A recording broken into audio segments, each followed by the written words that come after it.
Are you getting the Qt5WebSockets.dll error after the Qt Framework update? I'm Sophie Chen, a Windows System Specialist. Let's restore that orphaned library and fix your app. Before we start the Qt5 WebSockets manual guide, check the description for a professional diagnostic utility. This is the Qt5 WebSockets, the Qt5 WebSockets library. It manages the unmanaged orchestration of full-duplex network communication, facilitating the real-time data link manifest for localized applications. Understanding the file's role is a great start. Now let's look at replacing it. This error typically means a core application file is missing from the Qt Framework installation path. Reinstalling the latest official version of Qt Framework is the fastest way to restore Qt5 WebSockets DLL and get the program running again. Should the file remain missing after a reinstall, we need to ensure that the operating system is forced to reindex its shared library paths. A quick reboot can determine if the error is transient.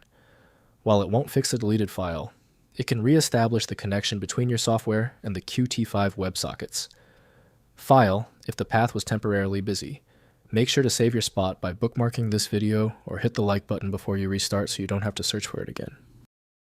If the previous steps didn't work, there's one more action we can take to stabilize the environment.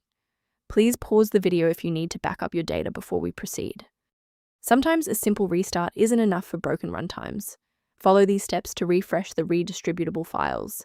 First, go to Control Panel, then select Programs and Features. Second, find every Microsoft Visual C++ redistributable 2005 through 2022. Third, right-click each and select Change, then select Repair.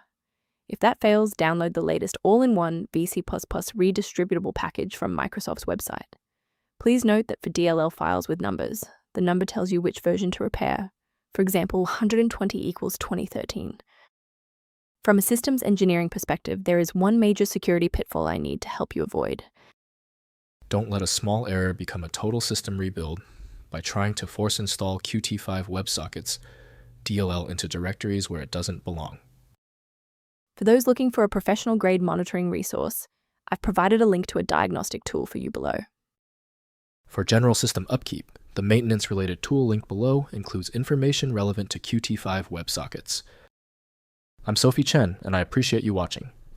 If this guide saved Qt5 WebSockets workflow, please subscribe for more professional troubleshooting and tech advice.